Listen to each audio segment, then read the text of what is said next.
with my Stephen King Shining shirt that this went very appropriate. I love it.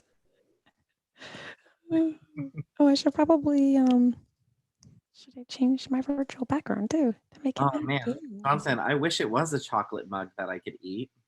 That would be delicious with Yeah, the. that would be. It'd be delicious with the type of tea I'm drinking. Oh, all right. I think we're live. Let's check LinkedIn. That's usually my nice source of indicator that I've done everything from a tech perspective the right way. So let's check LinkedIn, and we, ladies and gentlemen, we are live. All right, so what does this mean when we go live on a Wednesday? It means we got to do a little dance, Chris, just to shake it off while we let people come in from Zoom. So here's my favorite song. Welcome to MadGaines Live. Ooh, we're going to talk about some risk today, guys. We're going to kill it. And as you all know, or maybe don't know, is while we're waiting for people to come in on Zoom, there are ways that you can watch this show, okay? You can watch it on social media, on LinkedIn, Facebook, YouTube. I got it all for you guys. You can also watch it on Zoom, which we have quite a few people coming in from Zoom. And Chris and I, we're going to hit it right out of the park. I mean, right away, guys. So I posted something on LinkedIn, Chris. And you guys, Chris is joining us. Chris Baker is joining us. Hey, nice to meet all of you. Hello. He is your compliance expert. He is. How long? We've known each other for a couple years now, right? Yeah, a couple of years now. I've been in the industry about 2 years. 2 years in June, as a matter of fact. And you have been in the weeds, right? Picking carriers, looking at the data, all that jazz, right? Yes. I've been in the trenches, fighting the good fight to make sure that carrier selection stays concise and streamlined and as much of a win-win possible for the broker and the carrier. I love it. And okay, Chris and I, you guys became friends because we like to talk about the actual data. We like to get into the nitty gritty about how brokers and shippers should be picking carriers. And we also, as Chris had said, we always have a concern with the carriers as well. We want the best carriers to be picked for our clients. And there's a lot of data that goes into it. And so today, Chris and I really wanted to start off with the main question of, do you pick a carrier? Is it okay for a shipper and a broker to pick a carrier with 3 months of consistent authority? And it's an interesting question that I get all the time. And those of you who don't know, I'm not just a lawyer. I have built and led compliance departments, carrier vetting departments across the country for shippers, carriers, and for brokers. So I love this stuff. I'm in the weeds with it all the time. So Chris, what do you say? And we're never going to talk about companies here. We're talking about what we think about in our experience. Chris, when somebody comes to you and says, Chris, I want to change my company policy to be 3 months of consistent authority, what are your thoughts and your experience? Yeah, so here at Chris Baker Enterprises, what we would do is we would go ahead and look at, so, I think of, the ideal situation, if I have an ideal situation, is 6 months or more. I think across the industry, that's what a lot of brokerages expect. However, if in the event that you needed to make an exception, I think it's fine. It's kind of like providing 3 references on a resume, right?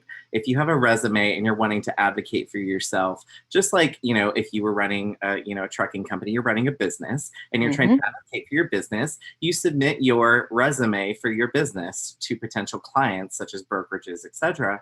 And if they need 3 references, I think that is a good compromise. It allows, and I always say, trade references. So like, that narrows it down. So, they're not like putting their grandma on there. Yeah. Like they're also like their uncle or cousin, which you guys all know that goes on. Like a relative reference that can really just vouch for you, because the problem with a young authority, and it's not really a problem because it's not something that the carriers can help. They can't help how long they've been in business. So for me, if it's something that they can't help like that, we have a lack of visibility when it's so young of an authority. Yep. So for me, yeah, just 3 trade references. I think in 3 months would probably be the minimum I would be comfortable, at first getting. And then if it was anything under that, it would have to, we'd have to really call those references and get additional information, kind of do even more of a deep dive. That makes sense. Yeah. So, okay. So let me tell you, Chris, what people are saying on social media and here in Zoom. Okay. So, hi, Mohammed. Mohammed's joining us from Miko Food Company. And we've got Dawn with us. We've got Daryl, which I love Daryl Hurt. He is like a poet and a truck driver. Oh, very nice. He's watching it on Xbox. Oh, cool. I'm a gamer, so I put the link in Zoom link. If anybody wants to watch through Zoom, you're more than welcome. So Scott, hi, Scott. Hey, Scott says hello. And Amanda Miller. Okay. Amanda Miller is my buddy. She says no in all caps. So when someone is really, really against, the 3 months of consistent authority rule, why is that? Do you know? Like if they hate it and they're like, hell no, 3 months, hell no. Say probably, and the only thing I can think of is if something circumstantial may have happened to them. So here's what I'll also say to that. So I'm going to play devil's advocate here. And I will say, to Amanda's point, I think also it depends on what customer and what shipment and what commodity that you make that exemption on. That I think that also can play into it. So like if you have one of your enterprise customers, for example, and if it's like an expensive commodity that can be susceptible to insurance exemptions, due to if it's like a I don't know, like a wetness risk or something of the ilk, you can, or a temperature related risk, like a refrigerated load. I think that it can really depend upon the commodity, the customer, and the situation. I love that. That is such a good point. And I also think that it's kind of like, I don't know, it's like anything else, I think pairing, maybe if you have a newer customer that does a little bit lower volume or, a little bit lower value commodity and they don't do as many regular loads, I think those loads are oftentimes ideal to give those new carriers some experience in trying to start up their business. Yeah, I like that. And I can tell you, for those of you out there, what Chris is articulating is a rare policy. So it's actually a very unique one that I love and I promote constantly to my clients when I help them build their compliance departments. Is what Chris is talking about is a lot of flexibility. With that comes a lot of knowledge and experience with looking at the data of the carriers. For those of you who are out there that are like, whoa, I can't do that. I'm not at Chris's level. One thing that I like to do is, if you have to have a black and white general rule. So I'm more on the side of, I want 1 month, holy shit. I want 1 year of consistent authority with any carrier that I think a broker or shipper should hire. If you're not going to have a flexible program like what Chris has, which means you can't delineate between the shippers and the commodities and blah, blah, blah, the risk levels. So to me, when a carrier has been in business for 3 months, I often wonder what happened before that 3 months, because there could be a lot of history, like what you said, Chris. And then also, if there's no history, and sometimes with the data, we can't tell if there's a history. If there isn't a history, then I wonder, like, this person's only been on the road for 3 months driving truck, and driving truck is a really hard job. I mean, there are people who've been driving for 10 years and they still are making mistakes and still learning. So I would worry about giving, like Chris said, giving my customers freight to someone who's only been driving this huge 40,000 pound truck or 8,000 pound truck for 3 months. So the other thing is, Chris, is, and so let me just check the comments, because Justin Shepard's so funny. He says, I feel like I spend as much time with Cassandra as I do with my boss. I'm loving Justin right now. Kevin, hi. Hey, Chris Jolly, woo woo. Chris Jolly's in the house, man. I love Chris Jolly. Lauren Hood's in the house, and Amanda says, nailed it. She said, in this current environment, I have to use experienced carriers. So I agree with her, unless you can have the Chris approach, where you can really tailor who you're giving the freight to. That's just at Chris Baker Enterprises. Yeah, it's smart though, you guys. I think the earlier your company is, I think for both the broker and for the carrier, I think that like the earlier in authority that you are as a company, the more narrow your risk threshold is. You can't really take on a lot of risk. It's so true. Yeah. And the other thing is too, some of my brokers, clients will say to me, well, Cassandra, we have to do 3 months because we're new. We're having a hard time sourcing carriers. We don't even know who's out there, how to delineate them. And so, I mean, where do you tell them to start when they come to you with that? Well, I'll be honest with you. It's, one of my favorite quotes of all time is just be smart about it. It's one of my favorite quotes of all time. It can be applied to so many different things. So let's just say, for sake of argument, yeah, you have what I would say to that company is, hey, if you have a time where, if you're in a time of need right now where you need to use carriers that have at least 3 months authority because you don't have a whole lot of availability for the types of what have you, whatever restrictions they have, I would say that, okay, yeah, go ahead and make that exemption for yourself, but also dial up your auditing measures. Make sure you really do a comb through. Make sure you call those references. Make sure you document it in your TMS or whatever your system is that you're using. Documentation really is going to help in that situation. I come from healthcare, so to me, documentation is everything. So, and if you didn't document it, it didn't happen. So just develop those auditing parameters, whatever that may look like for your company, put a narrower focus on the risk analysis if you're going to give a little bit of leeway with the months to authority. Yeah, that's a really good answer, guys. Ooh, we're getting lots of gold nuggets from you today. Chris, I'm going to tell you what the comments are saying. So AE Logistics, AE Logistics, I love it. They're here. And Devin, hi, Devin from PLS Logistics. Devin says if it's a short run, like in the same state, he may pick a 3-month. Yeah. Oh, it depends on lane. It depends on distance. It depends on commodity. It depends on it. There's so many factors. It's just like I said, be smart about it. Like just say all of the things that you think. What are our risk deficits? Where are our riskiest areas when it comes to matching this carrier up with the customer, Yeah. And God, that's so smart. And then the other thing is as your business grows. So when people, actually, I'll take a step back. When people call me, Chris, and now that I'm a consultant, they call me and they say, we have all these cargo claims problems. We just keep hit left and right with, or accidents or bounce loads. Could you please help us figure out where we're going wrong? And as you know, Chris, I'll go right to their carrier vetting. And because it's the foundation of your company and it will link you back to all your problems. It really quickly. Will. So as your company grows, for those of you who are new out there, you're going to adjust your carrier vetting requirements differently to match, like what Chris said, your shippers and everything like that. Well, I'll tell you, I always say this and I actually said this, in my own professional life. I say, if Chris from 2 years ago when I started in this industry were an employee of Chris now underneath me, he wouldn't pass my auditing requirements now. He would be an underperformer. Yeah. And that's a good thing, because what that means is that, at Chris Baker Enterprises, we take the time to evolve our compliance to fit the market, to fit our customers, to fit the ebb and flow of the industry. Yeah, that makes sense.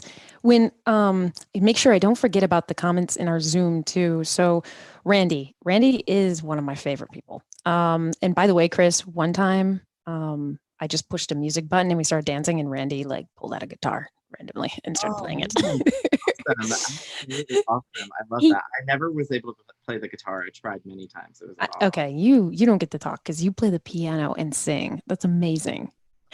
So, okay. So Randy says, I always ask. The ivories, if anything. Randy says, I always ask what they did before if they are new, and as many times as they have a bad record under their old MC. Randy, I think Chris was going this direction too. So I'm a cynical lawyer.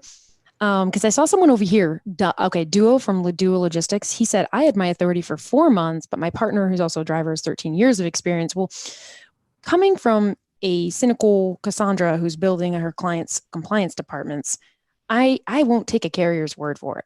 One, I don't know who that carrier is, unless they've run a bunch of loads for us, which they shouldn't have because we're talking about vetting requirements. I don't know that carrier. Number two, I don't know if the carrier's lying to me. Number three, more importantly, no one has time, or at least as your business grows as a brokerage or as a shipper, we don't have time to be calling people and asking them why you only have 3 months of authority, especially in this market when there's so many carriers. For those of you who are really annoyed by that answer, that's the truth. So don't shoot the messenger here. Andrew Teal says, good points, Chris. I love Andrew. Also just got a gut feeling and then looked at how my shipper was regarding ODT and OTP when it came to a carrier. The more relaxed they are, the more relaxed I felt about using them. But I preface it with that was back in my smile on the dial days as a carrier sales broker. TJ says, does anyone have vetting guidelines list they may give out to employees? I started one, but with so many different factors, it can be hard to nail down. Yeah. Chris and I actually just talked about this not too long ago when we saw each other in Chattanooga.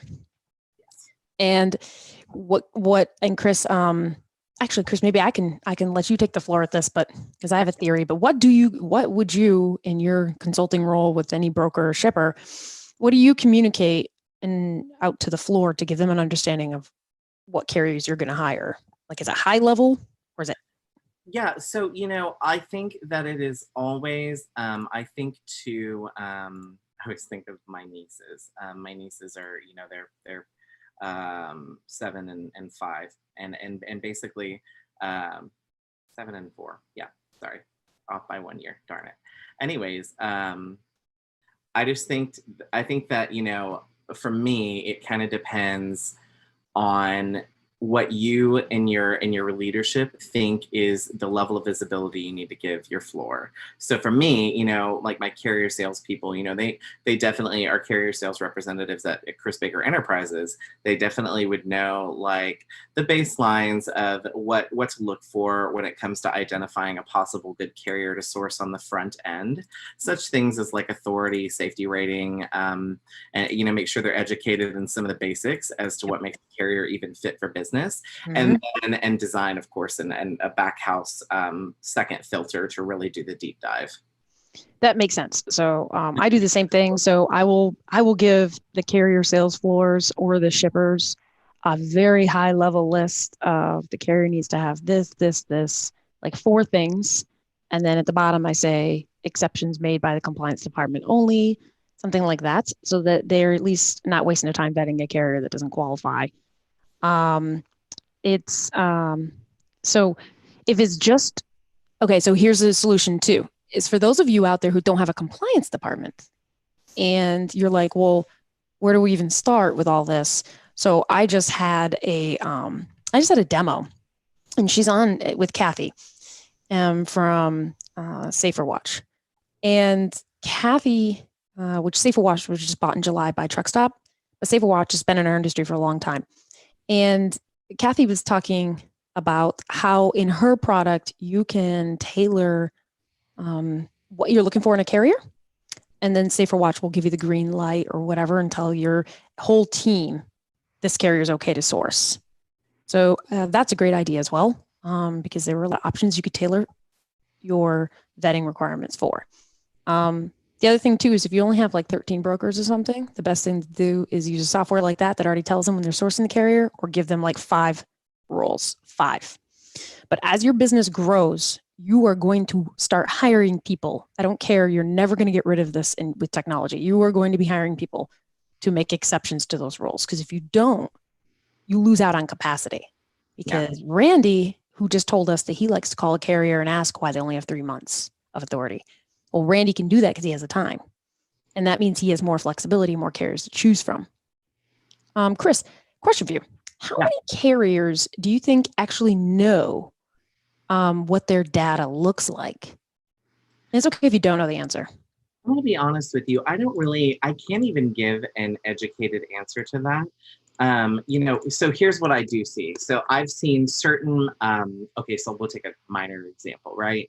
We'll take the certain carrier incident reports that can be submitted, kind of like Yelp reviews against carriers, for certain service failures or what have you. So the way I look at it is, so when I look at those reports, one of the first things that I look at is if they responded or not.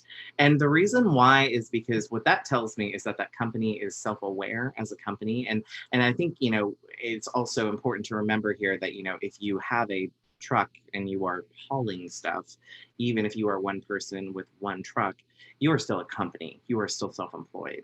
So, you know, I think that if you start a company, the first thing that we need to narrow down is company awareness and company ethics, and company awareness, particularly to, you know, I think about if Chris Baker Enterprises were to start, I always say I'm going to start the Hot Mess Express. What if I went and started, you know, we started our own asset, the Hot Mess Express. The Hot Mess Express, right? So the first thing I would do is I would hop on Google, or I would hop on somewhere, and I would figure out every single agency, every single software, every single interface that can help my numbers, or diminish my numbers, or help my business or diminish my business. Obviously, you know, Google, you know, is a good example of that. Everyone Googles themselves to, you know, their business to figure out, you know, what people are saying about it. It's no different than that. It's doing that research.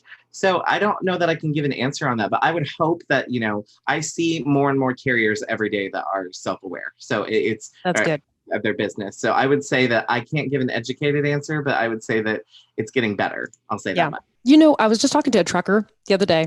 And I think he has this really small company, I think he said he had like 4 trucks. I was on the phone with him about something. And he told me that, because I went on a bitching rant, which one day you and I will do a show about inspections, because inspections are a fucking good time. But he went on a rant about carriers, how stupid it is that his carrier friends will drive certain routes to get around inspection locations. Yeah. Because he's like, how do they not know that brokers and shippers look at inspections and number of inspections and all that jazz? And he's like, you want the inspections. And I was like, whoa, a carrier actually knows the data. Oh, and so that's good. That's good. It's starting to become a popular trend. And so, I mean, so I don't know. So I thought that was interesting. And I think the more we talk about this, the more carriers can learn how to check their numbers and get freight from shippers and brokers because of their number profile. If you carriers out there hear us and what we're talking at and what we look at, you'll be able to, you know, it's like I don't want to say manipulate, but you'll be able to boost your numbers. There's certain tricks you can do. So for those of you joining us, we have folks on Zoom. We have folks on Facebook, YouTube, and we have LinkedIn. So to pop over to LinkedIn, because I don't want to, this is a very dense and tough topic. And before I go into the comments, I do want to tell you guys that I have played around with brokers and shippers and saying, okay, what does our capacity look like if we decide that 6 months of authority is the rule? What does our capacity look like if it's 1 year, if it's 2 years? Because like Chris said, the rule you're making is a leadership decision. It's one that's going to impact your capacity as a whole. And you want to know, and I challenge people to start with the carrier you're looking for. Start with the customer's freight and the carrier you want to match it with, and then build your numbers from there, if you have the ability to be flexible like that. So we got a lot of comments, Chris. I think that people are really excited about this topic. Yeah, Andrew, I'm reading yours right now. And so Jonathan Trimble says, Amazon will allow you to pull loads for them on day 1 of active authority. It's because Amazon can afford to. Good point. Damn, Chris. That's the answer. That's because Amazon can afford to. If they were to have a claim resulted, they probably have an insurance that's comprehensive, and they would probably have a policy built in to absorb any carrier negligence. Oh my God. I never thought of that. Wait, where's my clapping button? Or they have so much net worth that they can just absorb all the mistakes. So those of us who are really experienced in the industry, like me and Chris, like they do cough and choke on their own spit when they hear 1 day of authority, because all we think about are all the problems that come with that. We like Amazon plays in a different universe than the entire world. Like I can't even. I don't even know. It really like they're kind of like they're like Disney. Like Disney is just like on another planet. Like they Yeah. just are so massive. So it's so funny. So like, okay, Lauren Hood says it's not about time. It's what the management of the carrier has taken the time to learn about safety. So here's the thing. Shippers and brokers, they're really busy. So it's hard for us to vet a carrier based on safety. In fact, I tell shippers and brokers, and this is going to blow about 50 people's minds, is I don't want my shippers and brokers even talking about safety. They don't know what it's like to run a trucking company. They don't know shit about safety. I teach them how to look at the data and look at who's going to service my load. And that's what the focus is going to be. And oh, by the way, guys, I am going to have Jason, you just warmed my heart, by the way. Just warmed my heart. So yeah, we're not safety experts here at Chris Baker Enterprises. We vet upon service. Mm-hmm. There you go. That's 100% shippers and brokers. Remember, service. Don't now, do it's safety. One of the carrier incident reports that there was a safety issue that caused an issue with service. That is the only exception. Yep. If safety affects service, then safety is lumped in, relatively speaking. Yep. Oh God, that was really beautiful, Chris. I think we've blown a lot of people's minds stating that, because a lot of people go into the weeds and they're like, I'm going to vet this carrier on safety, and I'm going to look at all their violations and all the little details. Well, first of all, there's so much you need to know about. Cody Adler is saying hello. Hi, Cody. Oh, I love Cody. Yeah. Before I go on my rant, we should probably go back to the comments though. So let me just pop through because there's a lot of them, right? Hi, Michelle. Good to see you. And okay, so TJ says also talk to the owner and ask some questions and get some insight on the values and processes. Yeah, if you have the time, that's definitely a great idea. However, it's hard for compliance people and shippers and brokers to A, have the time to do that, and B, it's a subjective discussion that when people like Chris and I are put in the testimony, the witness stand, it's hard for us to be like, well, I had this phone call and this is what the vibe was. This is what my feelings were, blah, blah, blah. So that's a little harder and a little bit more dangerous. You got to know your shit if you're going to do that. And so let me pop in here and make sure that give me a moment to make sure that we're looking at all these questions, because so Andrew Teal says, carriers I dealt with back then were usually shocked by the most freight guard reports on Carrier 411. Yeah. And Safer Watch has the reports as well, and I think DAT does as well.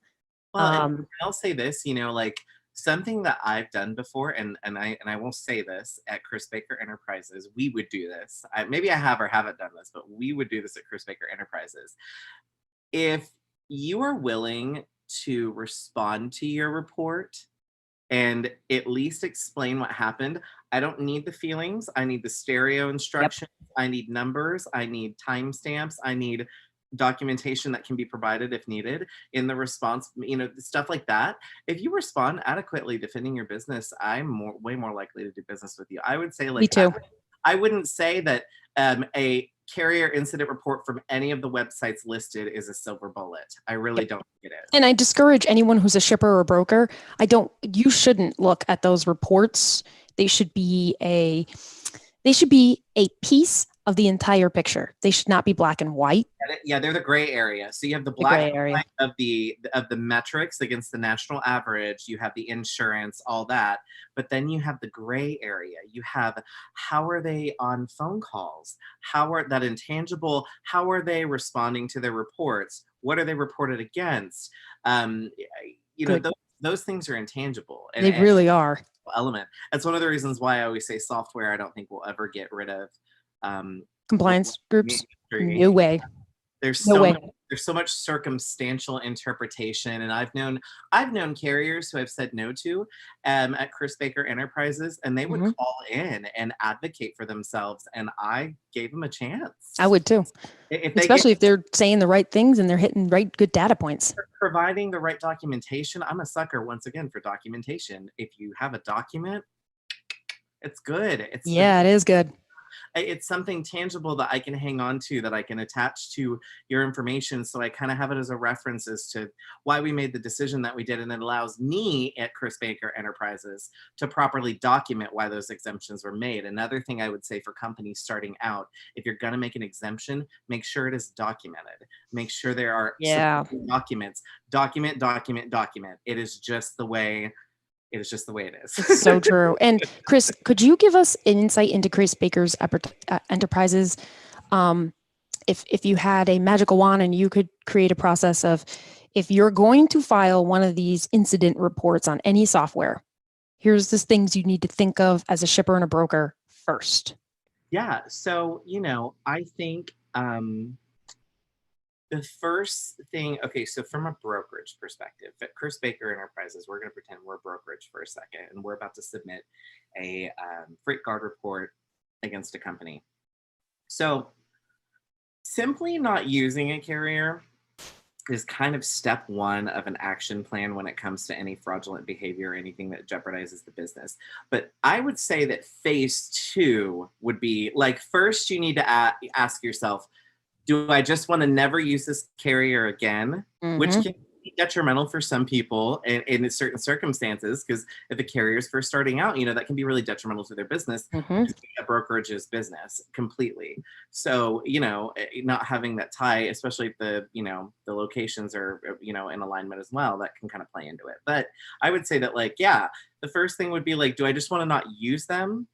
Or do I want to not use them and report? When you report against a company, you report against essentially their image. You are against all these priceless, intangible benefits. And I will say this, I am very aware before I submit a freight guard report. Typically, it is a pattern of behavior I would submit one for, not a circumstance. I would just simply not use them, like a DNU list. Everyone has a blacklist. I would just blacklist them for a circumstance. But if it's a pattern, or if it just goes real south in the worst way, we're talking claim, we're talking, customer reputation damage. Yeah. Or they stole something. Because you essentially, when you report against a carrier, you're going after their reputation. And you need to be, not everything. The thing that annoys me the most as seeing these brokerages report against a carrier for things that are so circumstantial, like or bounce loads or late pickup or it's like a he said she said shit. Yeah, it's a miscommunication issue. No, that wasn't something we needed to go after their reputation for. That really damages a lot of these small carriers, and I don't think people understand that. But it's all about patterns. You can't just report on a circumstance. I think of the news when I think of this, especially with a lot of the situation we have, not to bring up our pandemic situation, but a lot of the things that really frustrate me is when people report and generate these reports and these articles and flood the internet with the speculations based on a circumstantial thing that happened. Or they'll report a circumstance as fact, like a symptom or what have you, and turns out it was actually a complication from another symptom. It's very much so it's very similar to the media in that sense. You shouldn't go after, but the bottom line is you shouldn't go after their reputation unless there's a pattern of behavior or there was such a bad circumstance that it jeopardized a business. And you're going to love this comment. Randy says, a lot of times you can tell by the report if the broker is trying to cover their ass for not following up properly. I see it all the time. So here's what we do. At Chris Baker Enterprises, if we were to see something that's a non-negotiable that was reported against, like double brokering your claim, unresolved claim, or what have you, we would reach out to both the broker and the carrier to figure out what happened. Can I tell you how many times I've reached out to a carrier and they've provided documentation, they've provided all these things, and I actually called the broker and they just didn't get back to me. I actually have it in the reverse more often now than I used to. Used to be I could never get a hold of the carrier. Now lately, it's actually been the reverse. Oh, that's horrible. I mean, there are tons of people out there shippers and brokers who will not hire a carrier if it's just one report on any software. Yeah. So at that point, I always say it's kind of like, I don't know, I'm not a lawyer, but it's like being in court. You have the defendant and you have the other guy. You have the carrier against the broker. Well, if the broker doesn't show up to the courtroom, then Yeah, I don't know. I mean, You're automatically guilty. That's the way it works and liable. You don't show up. Yeah, you don't show up. So like, yeah, like no, like we would You get something to hide with a carrier. It's like small claims court, I guess, or something. Yeah. And I'll tell you that like when I have a specific process, it doesn't matter how big or small your company is. When it comes to when reports are filed on a carrier in any software, there's a process. First of all, I designate one person or one group, depending on the size of your company. That is the only person allowed to file a report, because you got to pick somebody who's rational, not driven by emotions, someone who's not in sales. Because how many times, Chris, just carrier sales folks come running to you and they're pissed because this happened and everybody's fighting and they're like, I'm going to write a report. Da, da, da, da, da. Yeah. And that's not.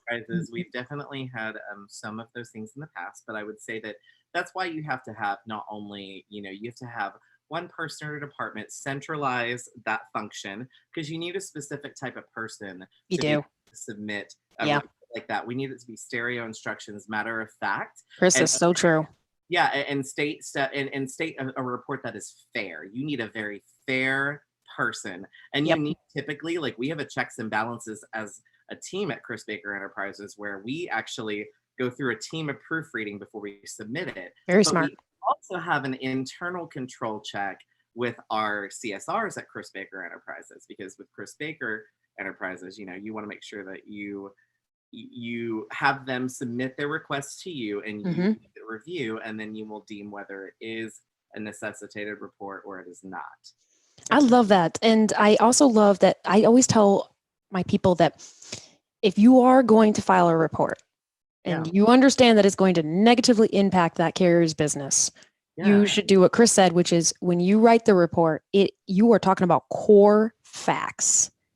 You are very short, concise sentences. It's very factual based, and you should have somebody go through and remove any adjectives or anything else.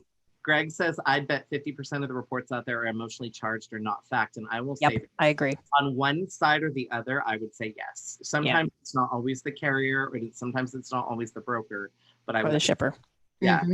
And so Patrick says, would you recommend reading all freight guard reports or any like incident reports? We should call them incident reports, because many people out here know that I do not promote the use of Carrier 411.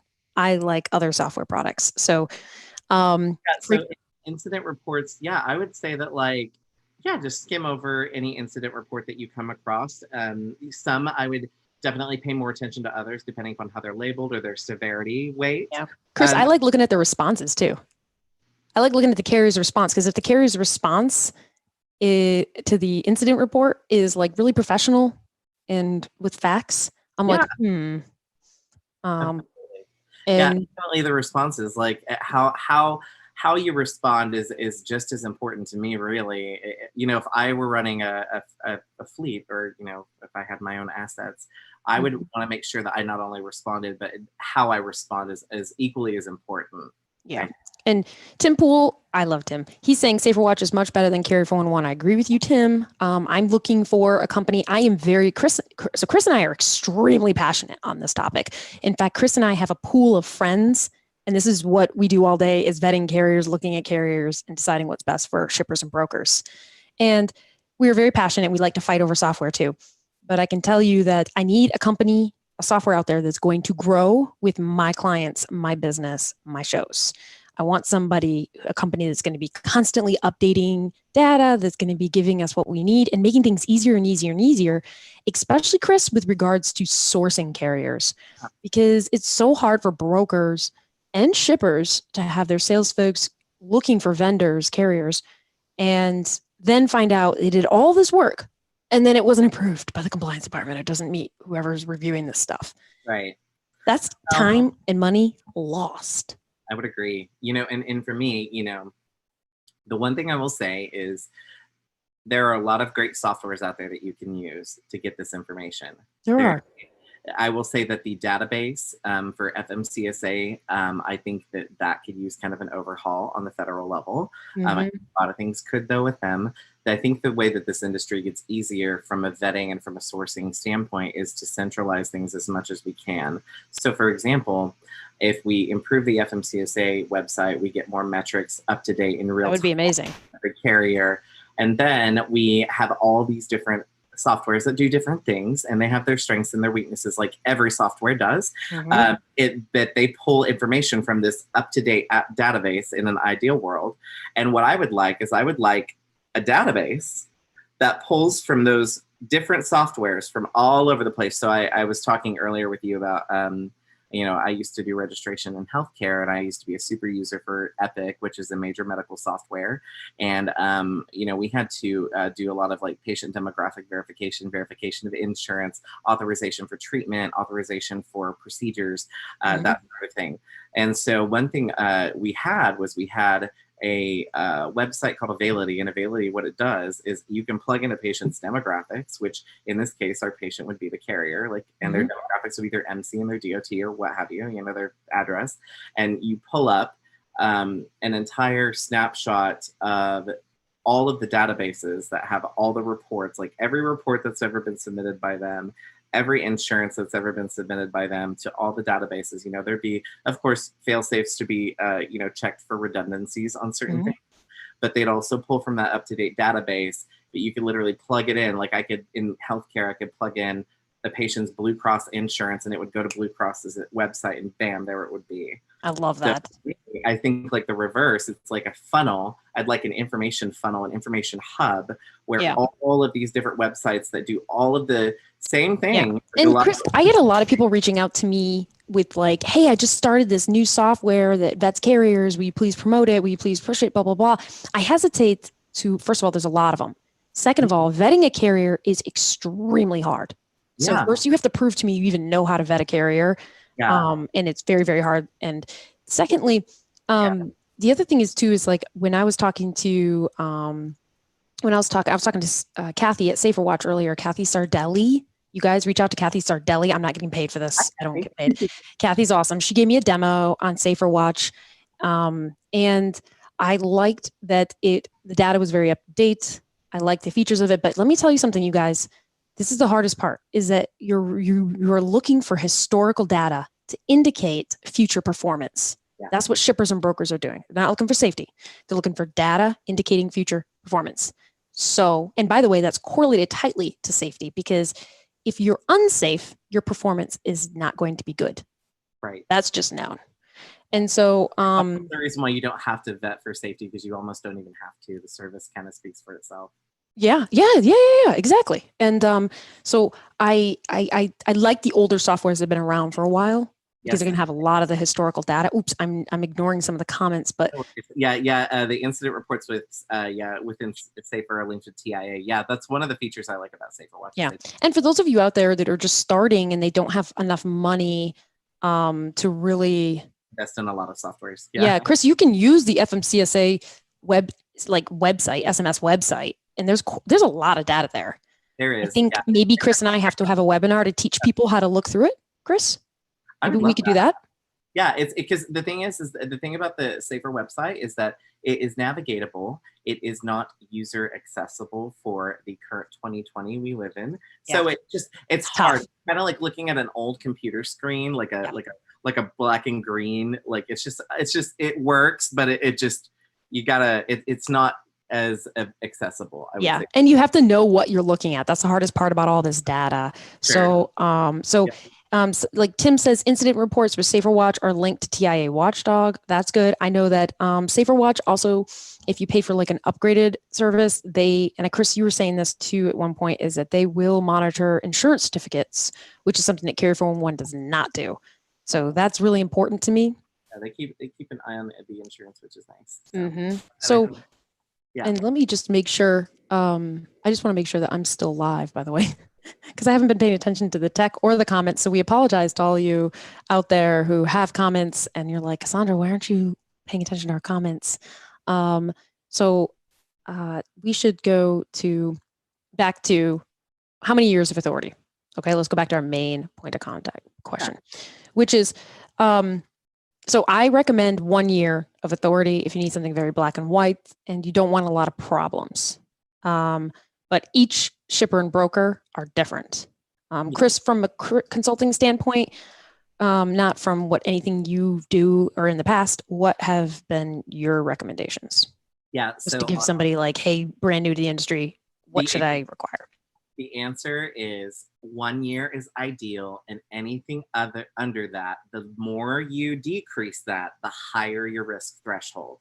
So what I'm going to say to you is the answer can vary, but my thing is keep in mind that the lower the authority goes, the higher of risk you're going to take on. So it really just kind of depends on, yeah, the answer can be varied. But I would And say then don't forget folks who are like, oh, I'm just going to listen to Chris and I'm going to do 2 years of authority, black and white, no exceptions, blah, blah, blah. Well, then the problem with that is you lose out in capacity, good capacity. So there's a little bit of a rub there that you have to play with, and you have to know what Chris is going to. Conversation you have to have with yourself and knowing where your company is at. But yeah, I would say that, yeah, it really kind of depends. I would say 1 year, I would agree with you, Cassandra. 1 year is ideal for me. That is a 1 year or greater is excellent. And anything under a year, you know, that threshold just goes up the more you decrease it. So yeah. And so the other thing that I want to let everybody know, this topic, first of all, Chris and I are launching this, and this is new to everybody in this world. So I want you to know that if you feel overwhelmed by all these discussions, we're going to have them a lot, and we're going to offer webinars and other topics too, because we do recognize that in this industry, there is a huge lack of education around how brokers and shippers should be vetting carriers. And then for carriers out there, because I really hope there's a lot of carriers out there who are getting insider tips right now, because this is gold. For carriers out there, we are going to talk about how do you make your data better, because it gets you naturally and organically, it'll get you more business too. So this is a hot topic that will go on for weeks because it's so hard. Chris, how long does it take for you to train a new person to vet a carrier? Even if it's, and I'm not talking about, there's an initial vetting, like you've passed our initial test, and then there's like a whole nother test that you have to vet. So what about the initial test? How long does it usually take you to onboard somebody on your team in Chris Baker Enterprises? Yeah, so at Chris Baker Enterprises, like if they're working directly on my team and they're, you know, they're not, they're not accustomed to the auditing that we're doing, you know, it really is kind of a play it by ear sort of situation. But I like to frame my initial training within about, I would say 2 weeks, and that's 2 weeks of me watching you.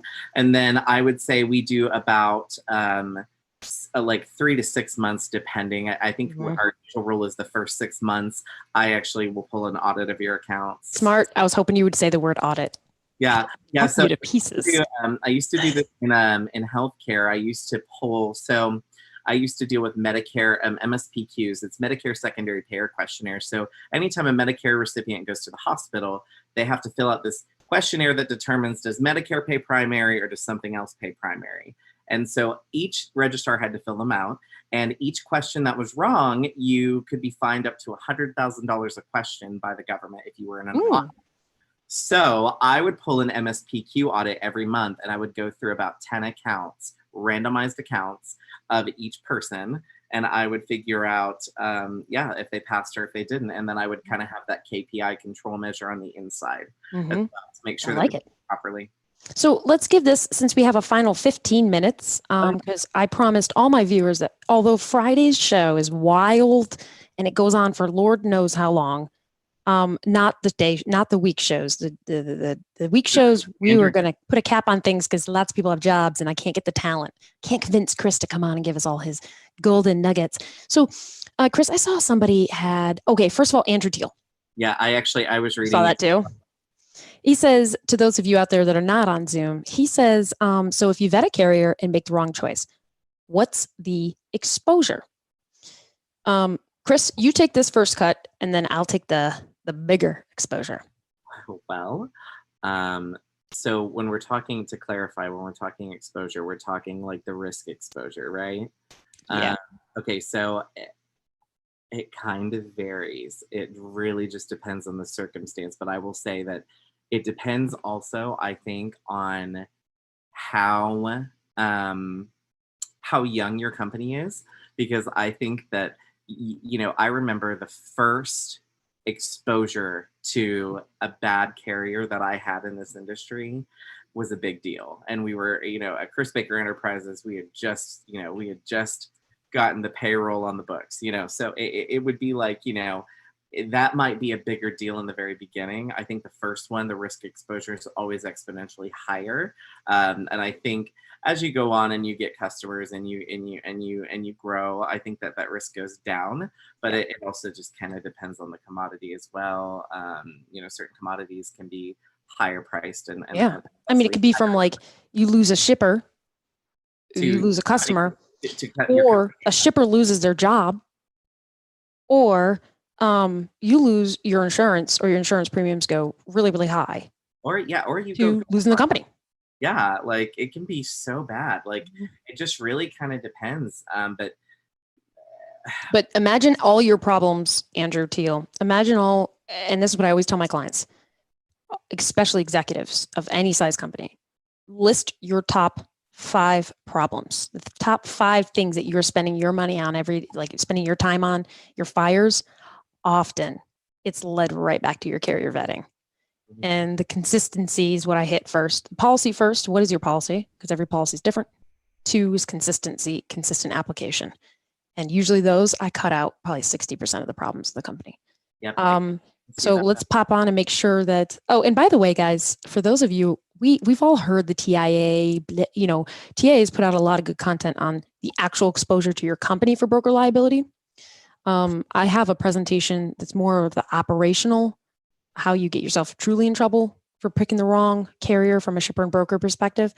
But I'll tell you this, Chris and I went to a Carrier 411 conference in Chattanooga, where I spoke at, and I regretted it from the day to the day I die. He had a plaintiff attorney. Sorry, Chris. I know Chris likes Carrier 411. I'll always be. I love all my softwares equally. That's true. You do use SaferWatch too. I use all everything. But I'll tell you that there was a plaintiff attorney who was invited and was the keynote speaker. And he did spend a lot of time talking about how he sues brokers and shippers because they have the money. And it really pissed me off listening to this human talk. Not because of what he was saying. It was a lot of the how, but not because of here's the thing, guys. He was almost making up, here's how I'm going to sue you guys. And it felt like he didn't know. Like we asked him, all right, if we did this, would you not sue us? If you did this, would you not sue us? And he was like, nah. So it kind of felt like brokers and shippers were the targets because carriers don't have enough insurance. And they're going to dig into how you vet that carrier and how you selected the carrier, no matter what. That was the conclusion of that whole presentation, at least what I got. So Chris, we'll go back to the comments. Amanda Miller, I cannot believe you just said, pardon my language. Oh, this is MadGaines, right? That we had one that was a carrier that was talking about how they get to see their carrier 411 in their TIA reports. So I'm not sure. I don't think you can. I think it might be one of those things where you might have to be a user. You might just reach out. I think you do too. So you'll never become a user for carrier 411. I don't know how Kathy, maybe Kathy can tell us what maybe she can answer this question a little bit, but for SaferWatch, what I tell people is you do have access to your own data through the FMCSA. You should have a login, right, Chris, and access to that, and you should be able to see quite a bit of the data there. The other thing I've noticed that a lot of carriers will do is they'll ask their broker friends to screenshot what their profile looks like, so at least they know from whatever software their broker friends are using or shipper friends. At least they have their without getting in trouble, but at least they have their thumb on the pulse. There, Kathy says SaferWatch will provide the compilation of public data that's available at the FMCSA. So that's good. I think they do have like a public viewing, like a way to view it on their web. Let me see what a couple other people have said because we still have 10 minutes, which is perfect because I have one more topic to bring up, but I wanted to make sure we get it. We get all the questions, and I'll check this. Please address and emphasize that a carrier shouldn't let a conditional safety rating sit around for 5 years. Okay. All right. Okay. Chris and I, especially me, I did a little hop over and talked about years of authority. I didn't actually talk about authority because there's a lot of strong opinions here in Cassandra Gaines' world with authority. If you have a conditional safety rating, brokers and shippers, Cassandra's rule is you can't use them, period. Many brokers and shippers do not agree with that rule, They will look into the safety policies. They'll look into other points, which I think is incredibly dangerous. I think you're risking your company when you do that. And I know that, by the way. I've litigated broker liability cases more than anyone in the country. I know this. So I wouldn't use conditional. I think there are a lot of good carriers out there. You've got to move on from conditional. Chris, and I'm not asking you what your company does or anything, but if you had a magical wand, what's your position or positions other people in your position have said about using a conditional carrier? So here is what I think. So here's where I get in a gray area myself, because here's what I know. I remember at Chris Baker Enterprises, I had a carrier that I vetted that had a conditional safety rating from 2004. 2004. Like it was, but we are wait. So they maintained shaving her head in 07. My favorite album, Nelly Furtado's Loose, hasn't even come out, which was in 06. My favorite album of the 2010 or 2000s. Oh my God. So why do you have conditional status since 2004? So here is where the FMCSA, in a perfect world, yes to what Cassandra said. However, we don't live in a perfect world. We do not live in a perfect world. Especially because of the way the FMCSA administers safety ratings. That's the biggest problem. It's the same reason, like, in a perfect world, if you didn't have a safety rating, no, I wouldn't use you. But if you know the beast and you know that the beast can take 2 years to get to you, you have to weigh those. So here's what I'll say. I'll say, based upon what the FMCSA's patterns are for reporting safety ratings, paired with the Cassandra Gaines, very totalitarian, we're not using conditional safety rating talk, I would say I'm going to do a halfway in between. I'm going to meet you in the middle.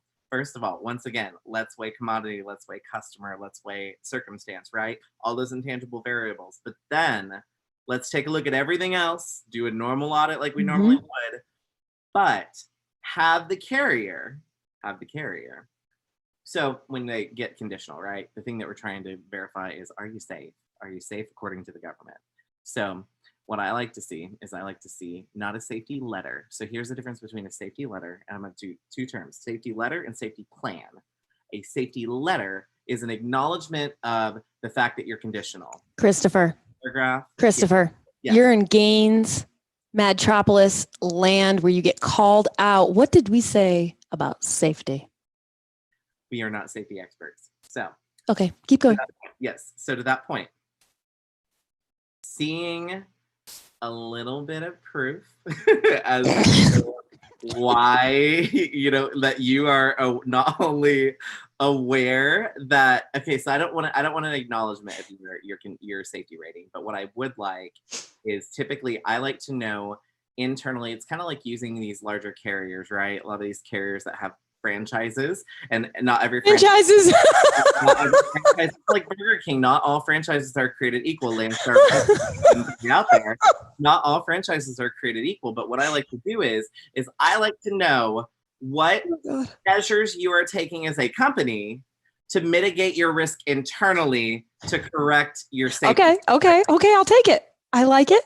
So we're not saying you're safe. We want to know what steps you're taking. I want to see, typically the format I love to see it in an ideal world is a citation, your FMCSA citation, and your action plan to correct it in that order. And I just like it to go like a dichotomy. Okay. So for many of you out there listening to Chris, so Chris's theory is very, very high level. You have to be very experienced to do this, by the way. I do not want no people doing this or people who are not in compliance. I will tell you that the reason why is because Chris needs to defend that decision when he's on the stand. Because once you open the door for, I looked at their safety practices, blah, then the plaintiff attorney is going to go, boom. The plaintiff attorney is going to be like, oh, tell us about your safety. Tell us about your safety experience. Tell us, what did you think of when they said this and this?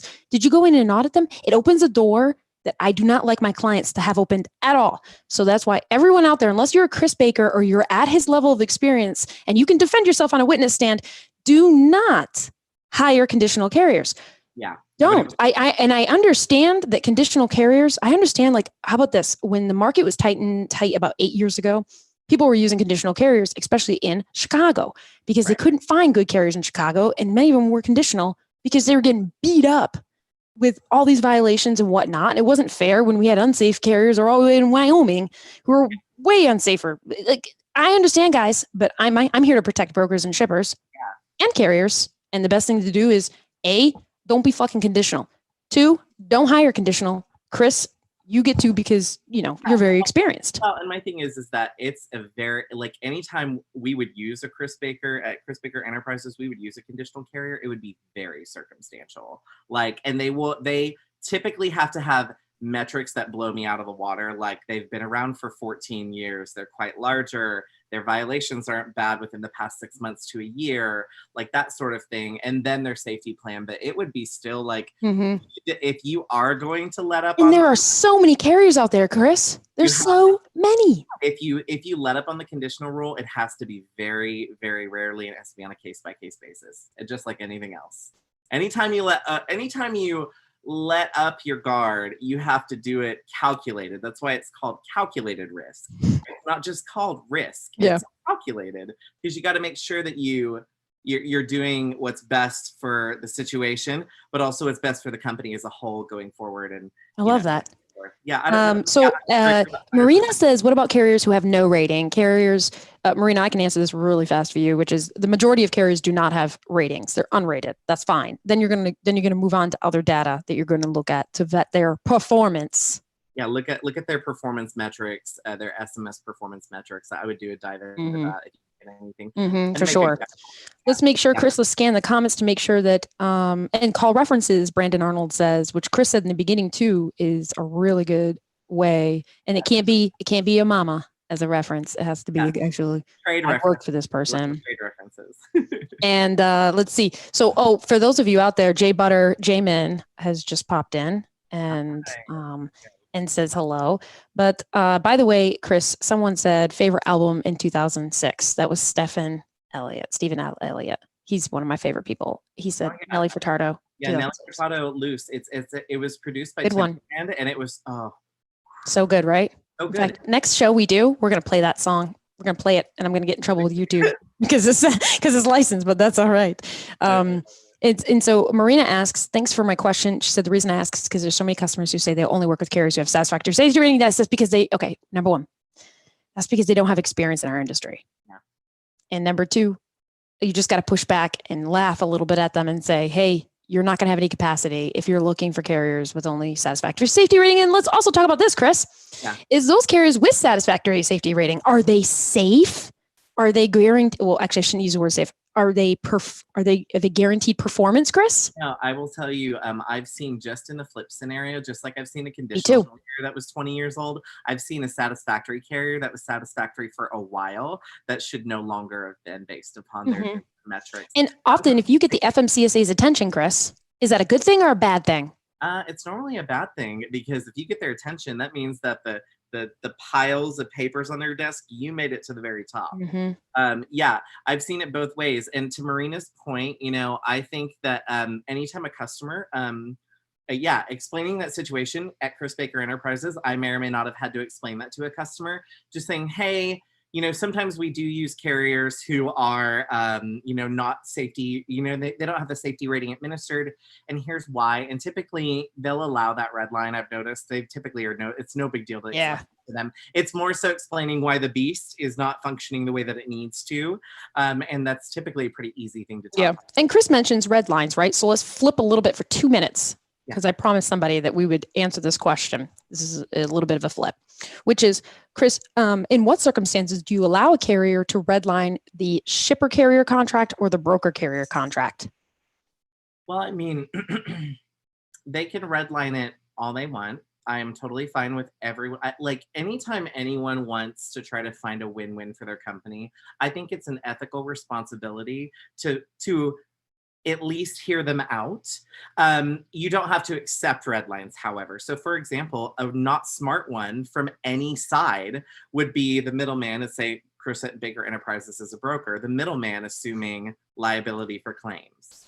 That would be a not smart win-win. So I invite anyone who wants to try to find an opportunity for a win-win to be able to do so. I think that it's important as a company, as we progress. I think everything can be negotiated, and I think that that's only going to get more and more prevalent in this industry. Yep. However, we want a win-win for the scenario. So if you do end up administering red lines, or if you get stuff that is redlined, I would recommend taking your time with anyone in your company that needs to be involved in the review process, because it typically needs to be more than one person.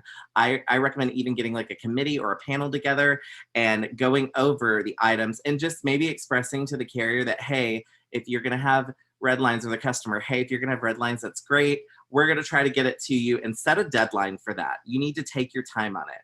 You need to make sure you're reading everything, and you need to make sure you're reaching out to your legal counsel if you need to reach out to them. So I would say have a process in place for that. I think that every person should be allowed as a company to try to negotiate a win-win in their favor. And, you don't have to always accept those red lines, but make sure you have a review process in place. That's a really good answer. And I'll piggyback on that answer, which is the person who asked me about this. By the way, when you sent me that agreement, the red lines are fine. My biggest concern is what Chris said, which is I look at the carrier's profile and my company's experience with the carrier before I allow red lines. If I don't know anything about that carrier, and I don't care if it's Schneider, who I know everything about, I don't care if it's a big, huge company. If I don't know anything about you and I've never worked with you personally, I hesitate on allowing red lines. So for those of you who are carriers out there and you're like, Cassandra, you always tell us to red line those agreements and to write in this and do that. What are we supposed to do when you're telling the other side of the group not to allow? I didn't say that. I said build relationships. So carriers, maybe you work with the broker and the shipper with your non-red line agreement, which I'm sure will be a shitty agreement for you. And you work with them, you get them hung up on you, get them to love you and love your service. And then you go back and nicely ask for edits. That's what I usually say. So if I don't know that carrier, I usually don't allow edits, or I don't allow edits to things that are major. So if it's an edit to an indemnification section, or it's an edit to cargo claims, or something like that, I don't know about that. Expect any item that you redline to have some pushback. You should always expect that, even if it doesn't happen. And to that point, I'm going to say one more thing before I go, just to close. For me, guys, if there's any piece of advice I can give you in this industry, is when you take a chance on a carrier, or you take a chance on a customer, or you take a chance on whoever, a broker, always keep that dialogue open, and always do a systematic check every quarter, every couple of months, to determine, or every time you want to use that carrier or customer, do a systematic check to determine if that relationship might start out a certain way. It might start out healthy, but make sure that we do things. If you redline contracts, or if you do or if you want to redline contracts to adjust your relationship, have that dialogue. I think it's smart to evaluate your relationship with everyone. Even if you've been using this carrier for 1,000 years, you should always be keeping a hand on the pulse. Yeah. Because there are relationships in any business that become unhealthy because the win-win gets out of balance. Yeah, it's so true. Yeah. For those of you out there who are enjoying the show, and for those of you on Zoom, LinkedIn, Facebook, and YouTube, there will be a replay available. And Chris and I are going to decide how frequently we want to have this show. But let me tell you something. This is why I brought you, Chris, because he's a fucking gem in our industry. He knows a lot, and he knows how to balance business and risk very well, as you can tell why we fight back and forth on things. But Chris, I want to keep you, and I want my followers to link up with Chris on LinkedIn and on Facebook, Chris Baker. Follow him and tell him to keep coming back to my show so we can keep him. And love him forever and suck everything out of that brain, Chris. And by the way, for those of you who don't follow him on Facebook, he has a beautiful voice, and he can play the piano, and he goes live on Facebook. You guys, I'm sorry, Chris, but that's amazing. So when COVID's going on, I can pull up Facebook, and there you are singing. It's such a breath of fresh air. So I'm a terrible piano player, though. I can play. Guys, don't listen to him. And that's it. Please don't listen to him. So let me play my closeout music. Oh, this is my favorite closeout music because it's nice and calm. It brings us home. Guys, thank you for coming. Thank you for talking about risk, carrier vetting. It's hard stuff to talk about this stuff. Yeah, See you guys. No, I think we had a great time. Yeah, we did have a good time. Take care, everybody. Bye. Thank you guys.